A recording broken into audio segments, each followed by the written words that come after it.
A través de este video daremos a conocer algunos conceptos y elementos que componen la legislación laboral en Colombia.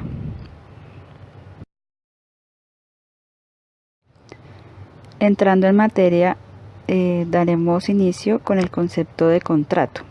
¿Qué es el contrato? Es aquel por el cual una persona natural se obliga a prestar un servicio personal a otra persona, natural o jurídica, bajo la continuada dependencia o subordinación de la segunda y mediante remuneración. En este caso, quien presta el servicio se denomina trabajador, quien lo recibe y remunera, empleador, y la remuneración cualquiera sea su forma, es decir, el salario.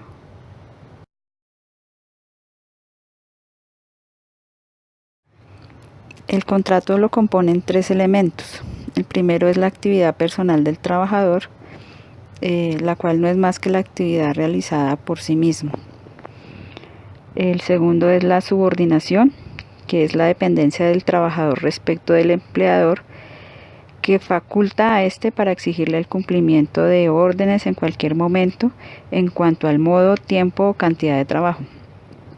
Y por última, tenemos la remuneración, que es el salario que recibe el trabajador como retribución del servicio.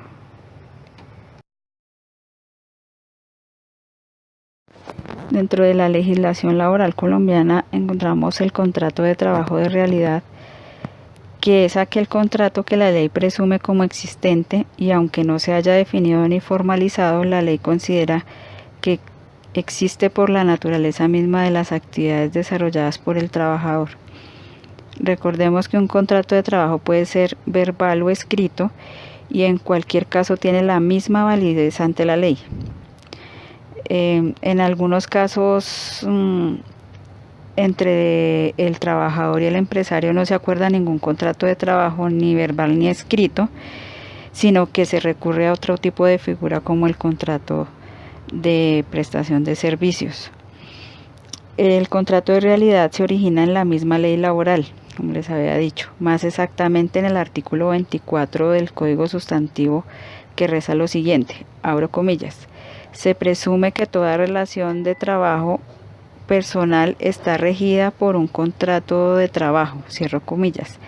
También el numeral 2 del artículo 23 del Código Sustantivo de Trabajo, en su numeral 2, hace referencia al contrato realidad cuando expresa, abro comillas, una vez reunidos los tres elementos de que trata este artículo, se entiende que existe contrato de trabajo y no deja de serlo por razón del nombre que se dé ni de otras condiciones o modalidades que se le agreguen, cierro comillas.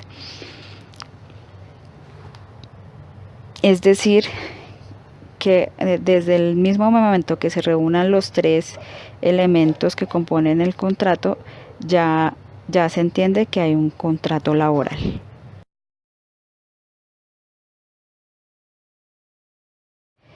Modalidades de contrato de trabajo según su forma. En el artículo 37 del Código Sustantivo del Trabajo manifiesta que el contrato de trabajo puede ser escrito o verbal y que no requiere ninguna solemnidad especial para que sea válido. En el artículo 38 del Código Sustantivo del Trabajo versa sobre el contrato verbal y de él dice la norma que las partes como mínimo deben ponerse de acuerdo en dos aspectos fundamentales. Primero, la índole del trabajo a realizar y el lugar donde se desarrollará el trabajo. Y segundo, el monto de la remuneración y la forma de esa remuneración, ya sea por unidad de tiempo, por obra ejecutada o por destajo, y los periodos en que se pagará la remuneración. También sin dejar a un lado la duración del contrato. Por otro lado, en el artículo 39 del Código Sustantivo del Trabajo aborda el contrato de trabajo por escrito y dice que debe ser extendido en 2 ejemplares como mínimo, uno para cada parte, y debe contener primero el domicilio de las partes, segundo el lugar y fecha donde se firmó el contrato, tercero, lugar donde se contratará el trabajador y donde éste prestará sus servicios. Cuarto, la naturaleza del trabajo. Quinto, la cuantía de la remuneración. Sexto, su forma y periodo de pago. Y por último, la duración del contrato de trabajo.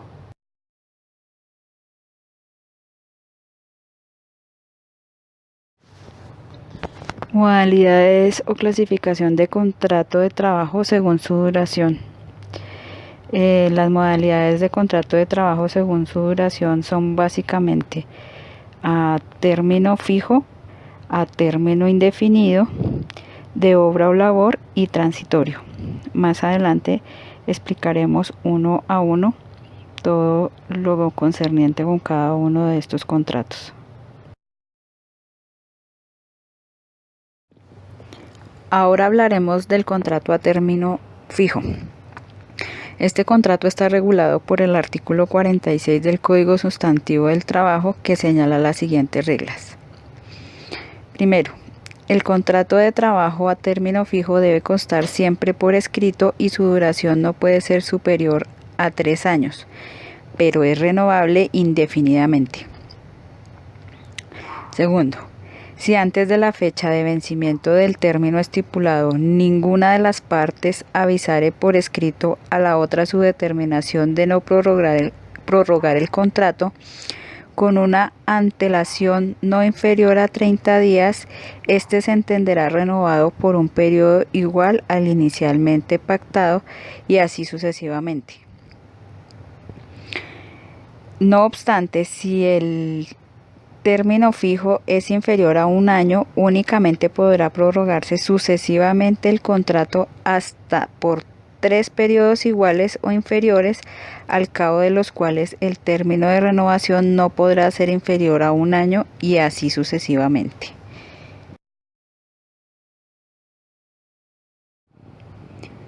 Contrato a término indefinido. Este contrato está regulado por el artículo 47 del Código Sustantivo del Trabajo, donde hace estas siguientes precisiones. El contrato a término indefinido es aquel que no tiene estipulada una fecha de terminación de la obligación entre el empleado y el empleador, cuya duración no está determinada por la obra o la naturaleza de la labor contratada, o no se refiera de manera explícita a un trabajo ocasional o transitorio. Puede hacerse por escrito o de forma verbal.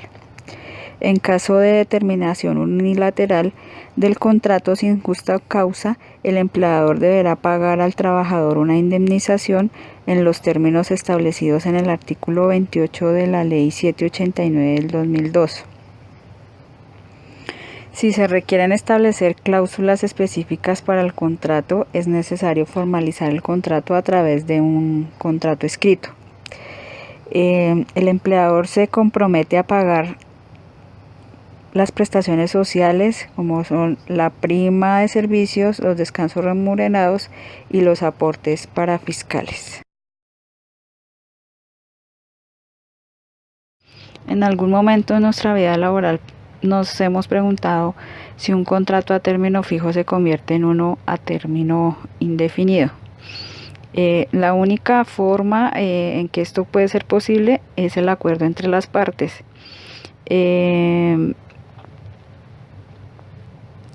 Esta conversión nunca se hará de forma automática y por fuerza de ley. Siempre debe ser por un acuerdo entre las partes.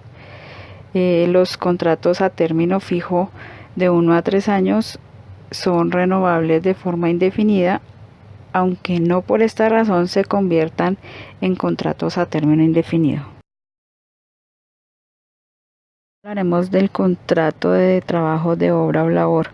Es aquel que se firma por el tiempo que dure la construcción o ejecución de una obra, actividad o labor determinada. Este tipo de contrato lo regula el artículo 45 del Código Sustantivo del Trabajo, y allí encontramos que puede ser por el tiempo que dure la realización de una obra o labor determinada, de donde viene el nombre que se le da a este tipo de contrato. Este tipo de contrato tiene algunas características, como lo son el contrato Al finalizar la obra contratada, no permite renovación ni prórroga, puede ser verbal o escrito, no requiere preaviso para su terminación. Por cada obra o labor se recomienda que hay que hacer un contrato. Es un contrato ideal para quien ejecuta obras para terceros. Continuando, hablaremos del salario. Es una contraprestación económica que recibe el trabajador por la prestación personal de sus servicios al empleador. Según el artículo 127 del Código Sustantivo del Trabajo, constituye salario no solo la remuneración ordinaria fija o variable, sino todo lo que recibe el trabajador en dinero o en especie como contraprestación directa del servicio, sea cualquiera la forma o denominación que se adopte, como primas, subsueldos, bonificaciones habituales, valor del trabajo suplementario o de las horas extras, valor del trabajo en días de descanso obligatorio, porcentajes sobre ventas y comisiones. Los salarios en especie y los viáticos constituyen salario siempre y cuando cumplan con algunas reglas. En el caso de los salarios en especie, no puede constituir más del 50% del salario. Cuando se establece el salario mínimo, no debe superar el 30%. En cuanto a los viáticos, si son accidentales, no constituyen salario. Se pueden convenir libremente entre las partes. Pagos que no constituyen salario. No constituyen salario las sumas que ocasionalmente y por mera liberalidad recibe el trabajador del empleador. Pagos ocasionales como primas y bonificaciones o para desempeñar a cabalidad sus funciones, gastos de representación o medios de transporte. Salario mínimo y salario integral. El salario mínimo puede fijarse en pacto o convención colectiva o en fallo arbitral. Legalmente es el salario que todo trabajador tiene derecho a percibir para subvenir a sus necesidades normales y a las de su familia. Para el año en curso, el año 2019, el salario mínimo se decretó en 828.116 con un incremento del 6%. El auxilio transporte se fijó en 97.032 pesos con un incremento del 10% con respecto al año anterior. El salario integral en Colombia en el 2019 quedó pactado en 10.765.508, cifra que corresponde a la suma de 10 salarios mínimos mensuales más un 30% de carga prestacional equivalentes a 3 salarios mínimos. Cualquier cifra inferior no constituye salario integral. Embargos de salarios. No es embargable el salario mínimo legal o convencional. El excedente del salario mínimo mensual solo es embargable en una quinta parte. Todo salario puede ser embargado hasta en un 50% a favor de cooperativas o por mandatos judiciales. Descuentos prohibidos. El empleador no puede deducir, retener o compensar suma alguna del salario sin orden suscrita por el trabajador para cada caso o sin mandamiento judicial. Tampoco se puede efectuar la retención o deducción sin mandamiento judicial. Los descuentos aplicados deben ajustarse a la ley.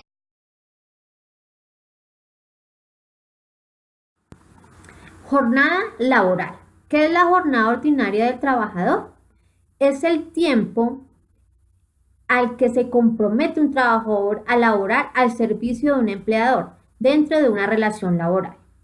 ¿Cuál es la jornada ordinaria del trabajador máxima?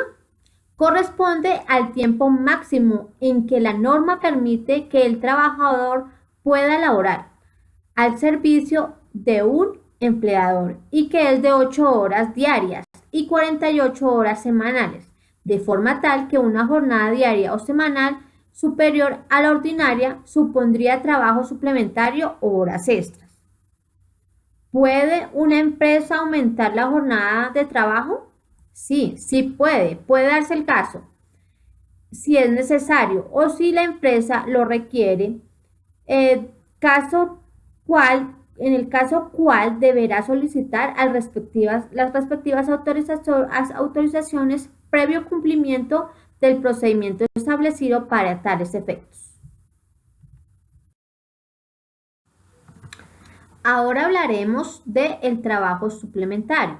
Se entiende por trabajo extra todo aquel que exceda la jornada laboral ordinaria o máxima legal, Por otro lado, los días dominicales y festivos se consideran de descanso obligatorio, salvo algunas excepciones relacionadas por asuntos de orden técnico o por razones de interés público.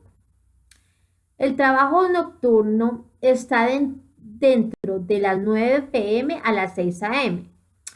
Por el solo hecho de ser nocturno, se remunera con un cargo del 35% sobre el valor del trabajo ordinario diurno, salario diario o 0,35. La hora extraordinaria entre las 6 a.m. y las 6 p.m. se remunera con un recargo del 25% sobre el valor del trabajo ordinario diurno, hora ordinaria diurna por 1,25. Hora extra nocturna entre las 9 p.m. y las 6 a.m. se remunera con un recargo del 75% sobre el valor del trabajo ordinario diurno, hora ordinaria diurna por 1,75. Dominical o festivo se remunera con un recargo del 75% sobre el valor del trabajo ordinario diurno, proporcional a las horas laborales, hora ordinaria diurna por 1,75.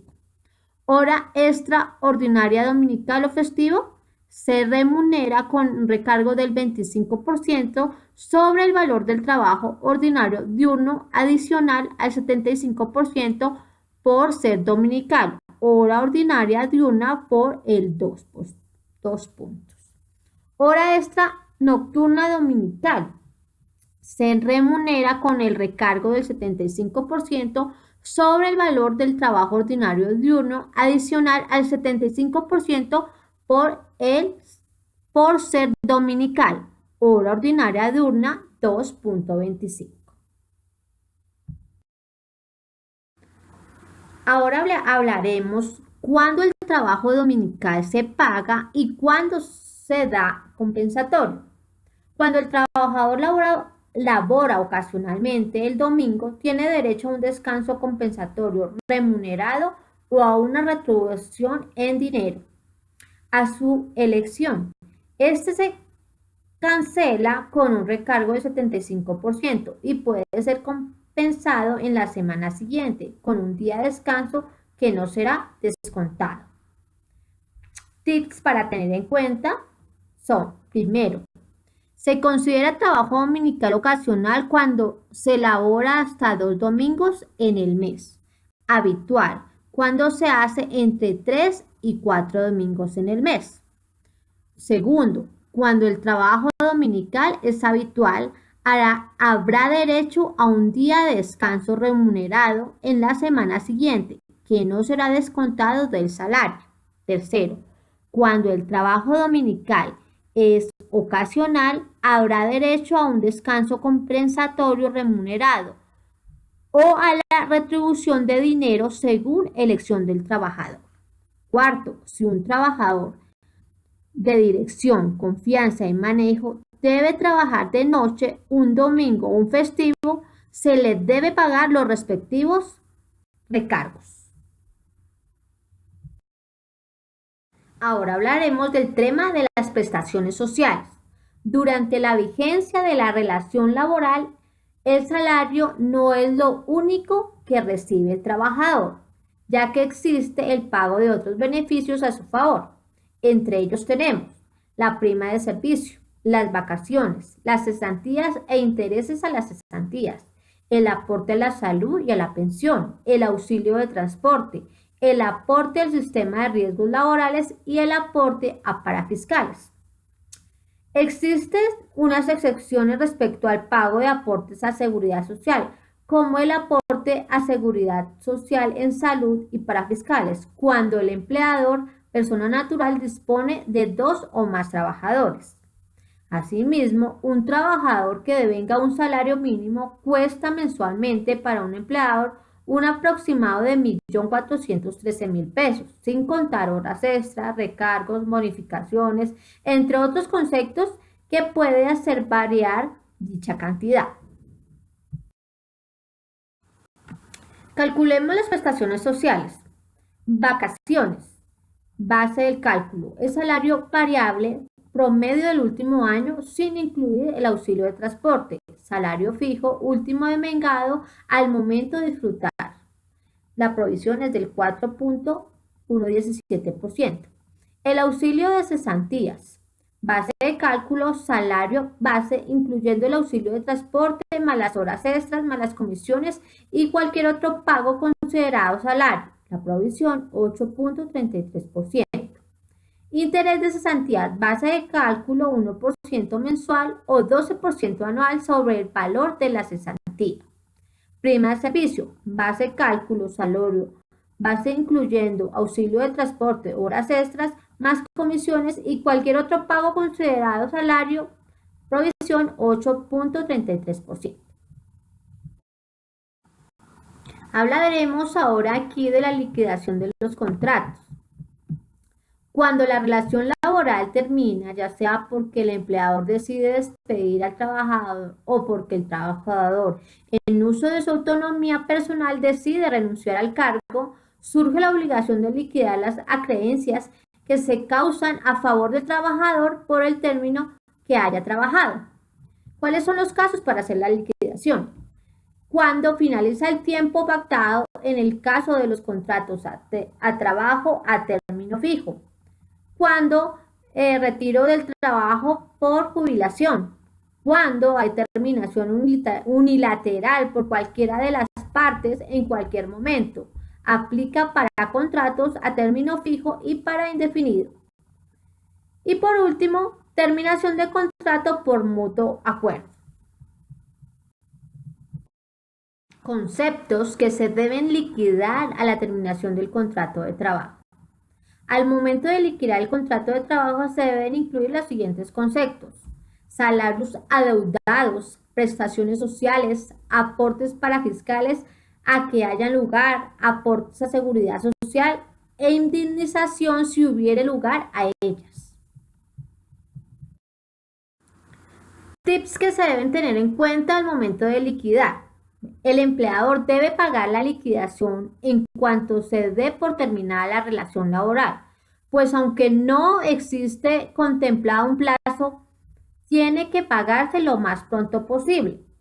Pagar el salario correspondiente al mes que está transcurriendo. Si el contrato termina en una fecha distinta al corte, deberá prorratearse hasta la terminación de funciones. Los aportes a seguridad social se deben hacer por la fracción del mes que el trabajador alcance a laborar. La dotación se debe liquidar si no ha sido suministrada, pero el valor no puede ser el valor de esta, sino la indemnización del perjuicio causado al trabajador por no habérsela suministrado. Si el contrato termina y aún no se ha liquidado la anualidad de las cesantías, el empleador puede pagársela directamente al trabajador. Los intereses sobre cesantías se pagan antes del mes siguiente del pago de las cesantías y se calcula sobre el saldo acumulado a la fecha de la liquidación. La prima de servicios debe liquidarse proporcionalmente al tiempo que el trabajador haya permanecido durante el último semestre del año en curso. Las vacaciones deben liquidarse en proporción al tiempo que haya durado el contrato, estimando que por cada año tiene derecho a 15 días de descanso. Aquí daremos un ejemplo de liquidación de contrato. La señora Tatiana, vinculada mediante contrato de trabajo a término fijo con una duración de 2 años, con un sueldo de 1.200.000, termina su contrato el 31 de octubre de 2015. A 31 de diciembre de 2014 se le liquidaron correctamente todos los conceptos de nómina correspondientes, por lo que solo se le deben liquidar los correspondientes al año 2015. El desarrollo de este es así: días a liquidar del 1 de enero de 2015 al 31 de octubre del 2015 es igual a 300 días. Esta es nuestra base para liquidar. Liquidación de las prestaciones sociales. Prima de servicio, tomamos el 1.200.000, lo multiplicamos por los 120, lo dividimos por los 300, lo cual me da 400. 400.000 pesos. Vacaciones, tomamos el salario base por 300 dividido en 720, igual a 500.000 pesos. Las cesantías, tomamos el salario base, que es 1.200.000 por 300, que son los días a liquidar, dividido en 360, lo que nos da un resultado de 1.000.000. Para el interés a las cesantías, tomamos el 1.000.000 de las cesantías, lo multiplicamos por 300, que son los días a liquidar, por el 12, y dividido en 360, lo que nos da 100.000 pesos. La liquidación de los aportes para fiscales. Cajas de compensación familiar, salario base de 1.200.000 por el 0.04, lo que nos da un valor de 48.000 pesos. Y el ISPF 1.200.000, salario base por 0.03, que nos da un valor de 36.000 pesos. SENA 1.200.000, salario base por el 0.02, lo que nos da un valor de 24.000 pesos. La liquidación de los aportes de seguridad social. La seguridad social, igual que los aportes para fiscales, se deben pagar cada mes, por lo que se asume que en este caso solo se adeuda el último mes. La pensión, tomamos salario base por el 0.12, lo que nos da un valor de 144.000 pesos. La salud, salario base de 1.200.000 por el 0.085, lo que nos da un valor de 102.000 pesos. Ahora veremos la liquidación de la indemnización por despido injusto. Para aplicar la liquidación de la indemnización por despido injusto, supondremos dos escenarios, uno de contrato a término fijo y otro donde el contrato es a término indefinido. El contrato a término fijo. Ahora, supongamos que el contrato vencía el 31 de diciembre, contrato a término fijo, pero la empleada fue despedida sin justa causa el 31 de octubre. En este caso, como se trata de un contrato de término fijo, la indemnización corresponde al valor de los salarios faltantes para la terminación del contrato. El despido fue el 31 de octubre. La fecha de vencimiento del contrato era el 31 de diciembre. Meses que faltaron para finalizar el contrato, 2 meses. Valor de la indemnización, salario base 1.200.000 por los 2 meses faltantes, lo que nos da un valor de la indemnización por 2.400.000. Ahora veremos cuando el contrato es a término indefinido. Suponiendo un contrato indefinido, la indemnización en este caso será igual a, primero, para trabajadores que devenguen un salario inferior a 10 salarios mínimos mensuales legales, 30 días de salario cuando el trabajador tuviera un tiempo de servicio no mayor a 1 año. Segundo, si el trabajador tuviera más de 1 año de servicio continuo, se le pagarán 20 días adicionales del salario sobre los 30 básicos del numeral 1, por cada uno de los años de servicio subsiguientes al primero y proporcionalmente a la fracción. Para trabajadores que devenguen un salario igual o superior a 10 salarios mínimos legales mensuales, 20 días del salario cuando el trabajador tuviera un tiempo de servicio no mayor de 1 año. Si el trabajador tuviera más de 1 año de servicio continuo, se le pagará 15 días adicionales al salario sobre los 20 días básicos del numeral anterior. Para nuestro caso, el contrato tenía un inicio del 1 de enero del 2010, es decir, que al 31 de octubre llevaba 22 meses laborando. Se aplicará el literal A por ganar menos de 10 salarios mínimos. Del literal A se le aplicará el numeral 2 por llevar más de 1 año laborando. Entonces, 30 días del literal 1 más 17 días correspondientes al numeral 2, fracción de 10 meses, lo cual nos da 47 días. La indemnización entonces será 1.200.000 salario base dividido en 30 por 47 días a liquidar, lo que nos da un valor de 1.880.000. Bueno, y hasta aquí todos los tips y todas las enseñanzas de legislación laboral con referente a contratos, salarios, indemnizaciones. Muchas gracias por su atención.